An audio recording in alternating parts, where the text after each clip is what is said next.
मनुष्य के सारे संबंधों का आधार है अपेक्षा।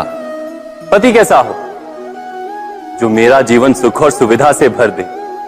पत्नी कैसी हो जो सदैव मेरे प्रति समर्पित रहे। संतान कैसी हो जो मेरी सेवा करे, मेरा आदेश माने।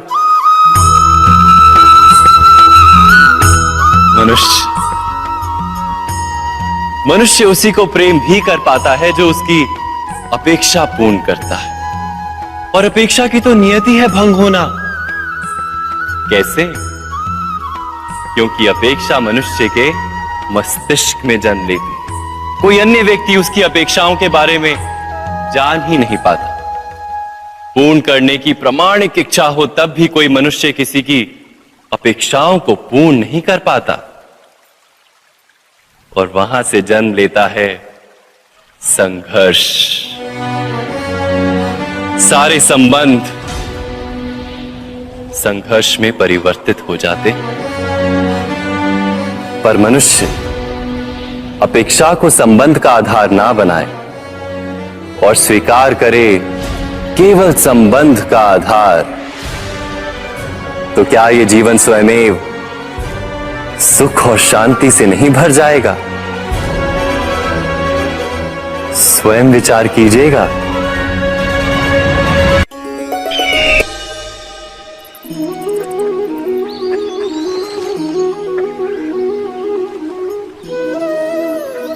समय के आरंभ से ही मनुष्य को एक प्रश्न सदा पीड़ा देता है कि वो अपने संबंधों में अधिकतम सुख और कम से कम दुख किस प्रकार प्राप्त कर सकता है। क्या आपके सारे संबंधों ने आपको संपूर्ण संतोष दिया है? विचार कीजिए। हमारा जीवन संबंधों पर आधारित है। हमारी सुरक्षा संबंधों पर आधारित है। इसी कारण हमारे जीवन के सारे सुखों का आधार भी संबंध है। किंतु फिर भी हमें संबंधों में ही अधिकतर दुख क्यों प्राप्त होते हैं? सदा ही संघर्ष भी संबंधों से ही उत्पन्न क्यों हो जाते हैं? कभी विचार किया है? जब कोई व्यक्ति किसी अन्य व्यक्ति के विचार अथवा कार्य को स्वीकार नहीं करता, उसमें परिवर्तन करने का प्रयत्न करता है, तो संघर्ष जन्म लेता है। अर्थात जितना अधिक अस्वीकार उतना ही अधिक संघर्ष, और जितना अधिक स्वीकार उतना ही अधिक सुख। क्या ये वास्तविकता नहीं? यदि मनुष्य स्वयं अपनी अपेक्षाओं पर अंकुश रखे, अपने विचारों को परखे, किसी अन्य व्यक्ति में परिवर्तन करने का प्रयत्न ना कर स्वयं अपने भीतर परिवर्तन करने का प्रयास करे, तो क्या संबंधों में संतोष प्राप्त करना इतना कठिन? अर्थात क्या स्वीकार ही संबंध का वास्तविक अर्थ नहीं? स्वयं विचार कीजिए।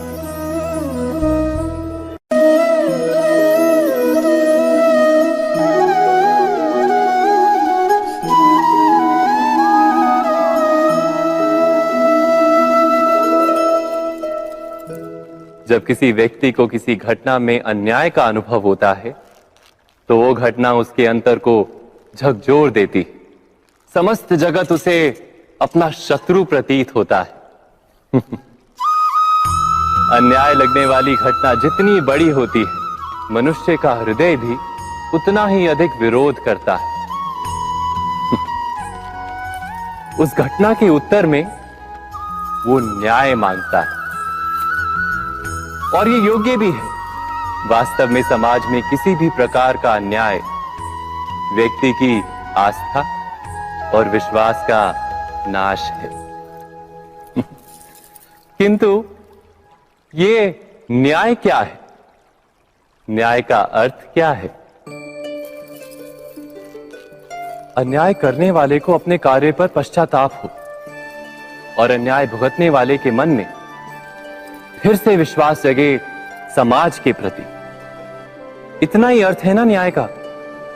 किंतु जिसके हृदय में धर्म नहीं होता, वो न्याय को छोड़कर बैर और प्रतिशोध को अपनाता है।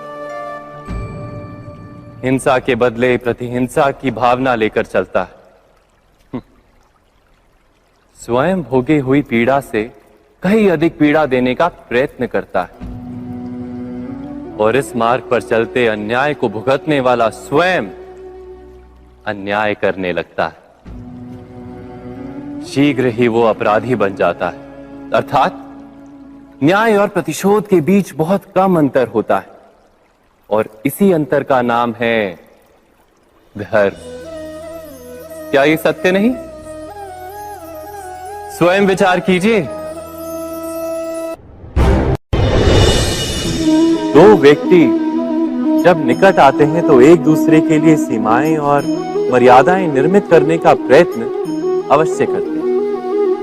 हम यदि सारे संबंधों पर विचार करें तो देखेंगे कि इन सारे संबंधों का आधार यही सीमाएं हैं जो हम दूसरों के लिए निर्मित करते हैं। और यदि अनजाने में भी कोई अन्य व्यक्ति इन सीमाओं को तोड़ता है तो उसी क्षण हमारा हृदय क्रोध से भर जाता है। इन सीमाओं का वास्तविक रूप क्या है? क्या हमने कभी विचार किया? सीमाओं के द्वारा हम दूसरे व्यक्ति को निर्णय करने की अनुमति नहीं देते, अपना निर्णय उस व्यक्ति पर थोपते, अर्थात किसी की स्वतंत्रता का अस्वीकार करते हैं। और जब स्वतंत्रता का अस्वीकार किया जाता है तो उसका हृदय दुख से भर जाता है और जब वो सीमाओं को तोड़ता है तो हमारा हृदय क्रोध से भर जाता है। क्या ऐसा नहीं होता?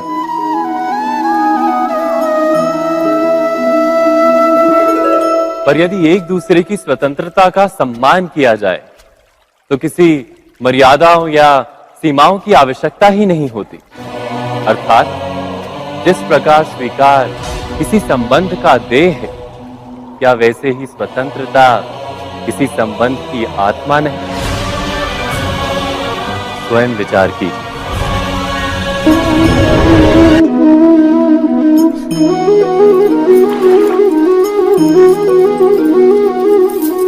पिता सदा ही अपने संतान के सुख की कामना करते हैं, उनके भविष्य की चिंता करते रहते हैं। इसी कारणवश सदा ही अपने संतानों के भविष्य का मार्ग स्वयं निश्चित करने का प्रयत्न करते रहते हैं। जिस मार्ग पर पिता स्वयं चला है, जिस मार्ग के कंकर पत्थर को स्वयं देखा है, मार्ग की छाया, मार्ग की धूप को स्वयं जाना है, उसी मार्ग पर उसका पुत्र भी चले, यही इच्छा रहती है हर पिता की। निसंदेह उत्तम भावना है ये, किंतु 3 प्रश्नों के ऊपर विचार करना हम भूल ही जाते हैं। कौन से प्रश्न? प्रथम प्रश्न, क्या समय के साथ प्रत्येक मार्ग बदल नहीं जाते? क्या समय सदा ही नई चुनौतियों को लेकर नहीं आता? तो फिर बीते हुए समय के अनुभव नई पीढ़ी को किस प्रकार लाभ दे सकते हैं? दूसरा प्रश्न, क्या प्रत्येक संतान अपने माता पिता की छवि होता है? हाँ, संतानों को संस्कार तो अवश्य माता पिता देते हैं, किंतु भीतर की क्षमता तो ईश्वर देते हैं। तो जिस मार्ग पर पिता को सफलता मिली है, विश्वास है कि उसी मार्ग पर उसकी संतानों को भी सफलता और सुख प्राप्त होगा। तीसरा प्रश्न, क्या जीवन के संघर्ष और चुनौतियां लाभकारी नहीं होती? क्या प्रत्येक नया प्रश्न एक नए उत्तर का द्वार नहीं खोलता? तो फिर संतानों को नए नए प्रश्नों, संघर्षों और चुनौतियों से दूर रखना, ये उनके लिए लाभ करना कहलाएगा या हानि पहुंचाना? अर्थात जिस प्रकार संतान के भविष्य का निर्माण करने के बदले उसके चरित्र का निर्माण करना श्रेष्ठ है, वैसे संतानों के जीवन का मार्ग निश्चित करने के बदले उन्हें नए संघर्षों के साथ जूझने के लिए मनोबल व ज्ञान देना अधिक लाभदायक नहीं होगा? स्वयं विचार कीजिए। सबके जीवन में ऐसा प्रसंग अवश्य आता है कि सत्य कहने का निश्चय होता है हृदय में, किंतु मुख से सत्य निकल नहीं पाता। कोई भय मन को घेर लेता है। किसी घटना अथवा प्रसंग के बारे में बात करना या फिर स्वयं से कोई भूल हो जाए उसके बारे में कुछ बोलना, क्या ये सत्य है? नहीं, ये तो केवल तथ्य है। अर्थात जैसा हुआ था वैसा केवल बोल देना सामान्य सी बात है। किंतु कभी कभी उस तथ्य को बोलते हुए भी भय लगता है। कदाचित किसी दूसरे की भावनाओं का विचार आता है मन, दूसरे को दुख होगा ये भय भी शब्दों को रोकता है। तो ये सत्य क्या है? क्या हमने कभी विचार किया है? जब भय रहते हुए भी कोई तथ्य बोलता है तो वो सत्य कहलाता है। वास्तव में सत्य कुछ और नहीं, केवल निर्भयता का दूसरा नाम है। और निर्भय होने का कोई समय नहीं होता, क्योंकि निर्भयता आत्मा का स्वभाव है। अर्थात क्या प्रत्येक क्षण सत्य बोलने का क्षण नहीं होता?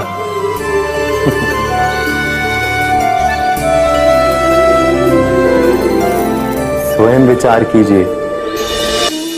जब भी किसी की आशा और इच्छा भंग होती है तो उसका हृदय क्रोध से भर जाता है। जिस व्यक्ति को वो अपना अपराधी समझता है उसे दंड देने का प्रयत्न करता है। पर क्या हमारी इच्छा या आशा का भंग होना क्या सदा ही किसी का अपराध होता है? इच्छाओं के अपूर्ण रहने के तो कई कारण हो सकते हैं।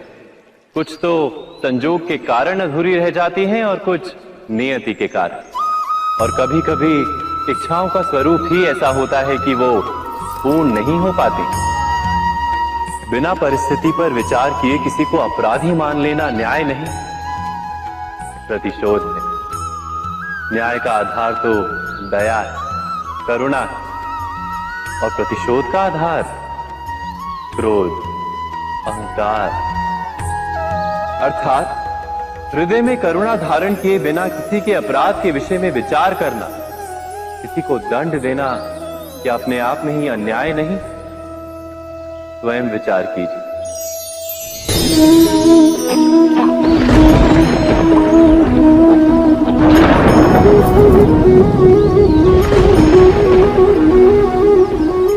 सपनों और पूर्वाभासों के आधार पर हम भविष्य के सुख दुख की कल्पना करते हैं। भविष्य के दुख का कारण दूर करने के लिए हम आज योजना बनाते हैं।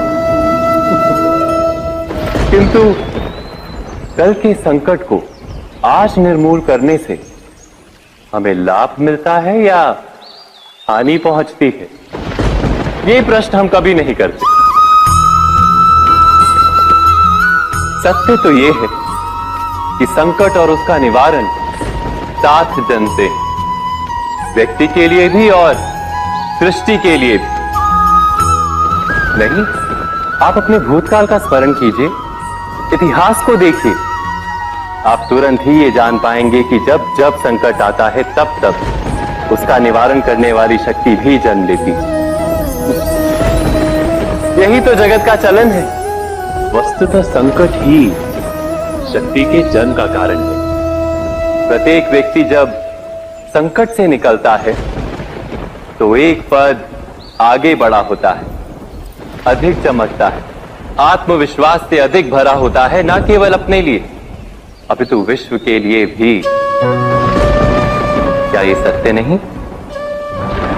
वास्तव में संकट का जन्म है एक अवसर का जन्म, अपने आप को बदलने का, अपने विचारों को ऊंचाई पर करने का अवसर, अपनी आत्मा को बलवान और ज्ञान मंडित बनाने का अवसर।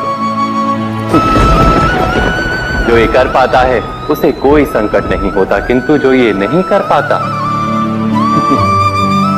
वो तो स्वयं एक संकट है विश्व के लिए। विचार कीजिए।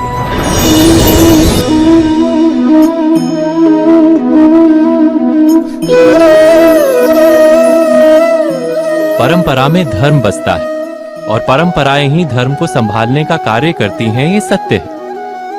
पर क्या केवल परंपरा ही धर्म है? विचार कीजिए। सत्य तो यह है कि जिस प्रकार पाषाण में शिल्प होता है, उसी प्रकार परंपरा में धर्म होता है। इस पत्थर में शिल्प है, ये पत्थर शिल्प नहीं। शिल्प को उजागर करने के लिए उसे तोड़ना पड़ता है, अनावश्यक भागों को दूर करना पड़ता है। ठीक उसी प्रकार परंपराओं में धर्म ढूंढना पड़ता है। जिस प्रकार इंद्र पूजा की परंपरा को तोड़कर गोवर्धन पूजा का धर्म ना ढूंढा जाता, तो यादवों को उनकी मुक्ति का मार्ग नहीं मिल पाता। अर्थात परंपरा को पूर्णता छोड़ देने वाला धर्म से वंचित रह जाता है, और परंपरा का अंध अनुकरण करने वाला भी धर्म को प्राप्त नहीं कर पाता। कहते हैं हंस के पास नीर क्षीर विवेक होता है। दूध में मिले पानी को छोड़कर केवल दूध ही ग्रहण करता है। तो क्या सच्चा धर्म प्राप्त करने के लिए हृदय में ज्ञान से जन्मा विवेक आवश्यक है? और ऐसे विवेक के बिना जिसे धर्म मान भी लिया जाए, जो वास्तव में धर्म ना भी हो, ऐसा भी तो हो सकता है। स्वयं विचार कीजिएगा।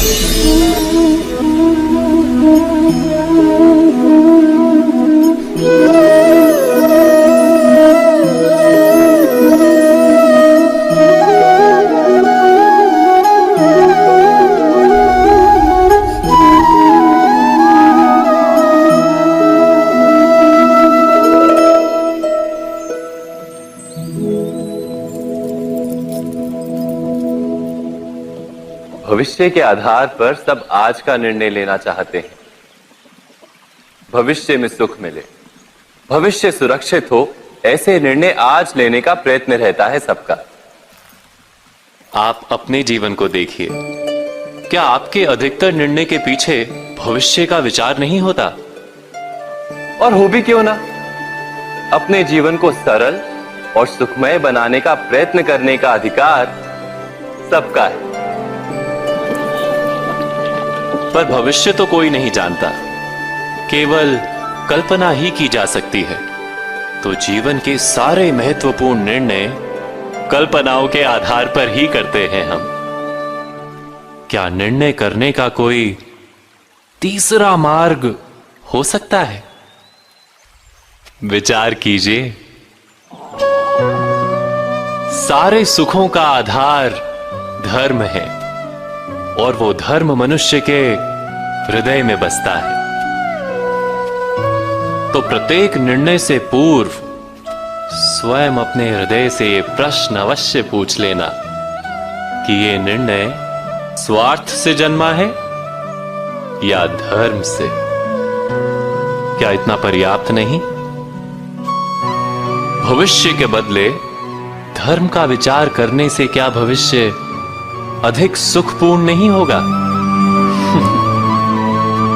स्वयं विचार कीजिए। व्यक्ति को जब उसके अपराध का दंड मिलता है, तब कभी कभी उस न्याय को देखकर मन कचोटता है। प्रश्न उठता है हृदय में कि जब वो अपराध हुआ था, तब व्यक्ति भिन्न था। उसके पश्चात उसने इतने पश्चाताप किए, स्वयं में इतना परिवर्तन किया, फिर उसे दंड क्यों मिले? पर जहां आघात होता है, वहां प्रत्याघात भी होता है। जैसा कर्म वैसा फल। यदि किसी को प्रेम दोगे तो सुख प्राप्त होगा, यदि किसी की हत्या करोगे तो मृत्यु दंड मिलेगा। जैसा कार्य वैसा ही न्याय। तो फिर प्रायश्चित और पश्चाताप का कोई मूल्य नहीं है? अवश्य है मूल्य। प्रायश्चित और पश्चाताप मनुष्य की आत्मा को बलवान करता है। आने वाले दंड को स्वीकार करने के लिए मनुष्य को तैयार करता है। अर्थात बिना प्रायश्चित के दंड स्वीकार करने का कोई मूल्य है? स्वयं विचार कीजिए।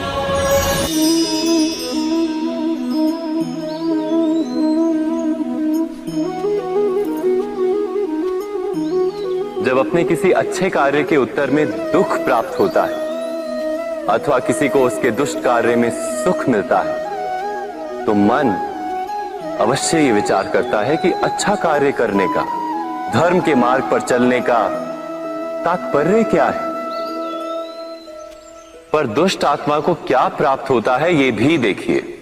दुष्टता करने वाला हृदय सदा चंचल रहता है, अकुलाता रहता है। मन में सदा नए नए संघर्ष उत्पन्न होते हैं। अविश्वास उसे जीवन भर दौड़ाता है। क्या ये सुख?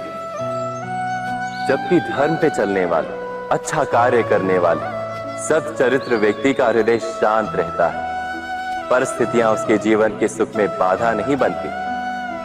समाज में सम्मान और मन में संतोष रहता है सदा।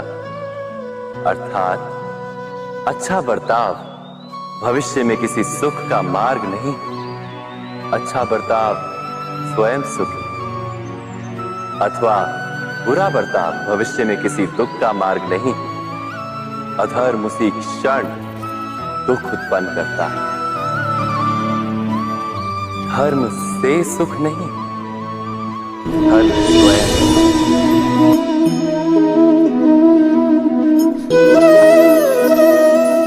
सत्ता की लालसा सबके हृदय को घेरे रहती है। प्रत्येक व्यक्ति अपना एक राष्ट्र निर्मित करने का प्रयत्न अवश्य करता है। फिर वो राष्ट्र कुरु राष्ट्र की भांति बहुत बड़ा हो या फिर अपने परिवार तक सीमित हो, वो सत्ता प्राप्त करने का प्रयास अवश्य करता है। किंतु सत्ता का वास्तविक रूप क्या है? क्या हमने कभी विचार किया है? एक मनुष्य जितने अधिक लोगों के जीवन को प्रभावित कर सके, जितने अधिक लोगों के जीवन की स्वतंत्रता पर अंकुश रख सके, उतनी ही अधिक सत्ता का अनुभव करता है वो। सत्ता का वास्तविक रूप ही है अन्य के जीवन पर स्वयं का प्रभाव। किंतु क्या वास्तविक प्रभाव प्रेम, दया, करुणा और धर्म से निर्मित नहीं होता? जब भी मनुष्य कठोरता और अधर्म से सत्ता प्राप्त करने का प्रयत्न करता है, तब वो दूसरों के हृदय में विरोध अथवा विद्रोह को जन्म देता है। और परिणाम कुछ इस प्रकार। हां, कुछ समय के लिए वो स्वयं को प्रभावी और शक्तिशाली अवश्य पाता है, किंतु वो वास्तविक सत्ता नहीं। यही कारण है कि भृगु और वशिष्ठ जैसे ऋषियों की आज भी पूजा की जाती है, रावण और हिरण्यकश्यप की नहीं। इस पर तो आप विचार अवश्य करें। सत्य कहा ना?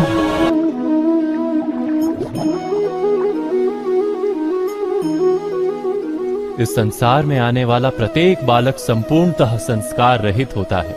उसके अंतर पर ना किसी अच्छे संस्कार के चिन्ह अंकित होते हैं, ना ही बुरे संस्कार के। अर्थात जन्म से बालक में ना कोई गुण होता है और ना ही कोई दोष। तो ये दोष अथवा गुण किस प्रकार प्राप्त होते हैं? क्या हमने कभी विचार किया है? जो बात माता पिता के मुख से निरंतर सुनी जाती है, वही बात उनकी संतानों के हृदय का संस्कार बनती है। जैसे किसी गांव में नदी तट तक एक पगडंडी बन जाती है केवल उस मार्ग पर बार बार चलने के कारण। अर्थात माता पिता के हृदय की इच्छाएं उनकी संतानों के हृदय का दोष अथवा गुण बनकर जन्म लेती हैं। क्या ये सत्य नहीं? पर फिर भी जब उनकी संतानों में कोई दोष दिखाई देता है, तो माता पिता आश्चर्य और दुख से भर जाते। माता पिता का हृदय ये प्रश्न करता है कि उनकी संतानों में ये कुसंस्कार आए कहां से।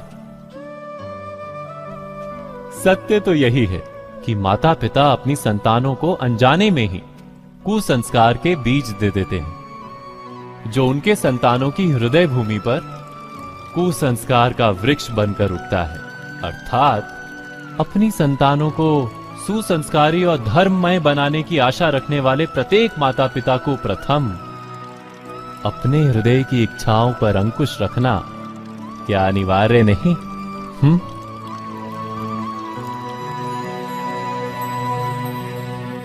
प्रत्येक माता पिता इस पर विचार अवश्य कीजिएगा।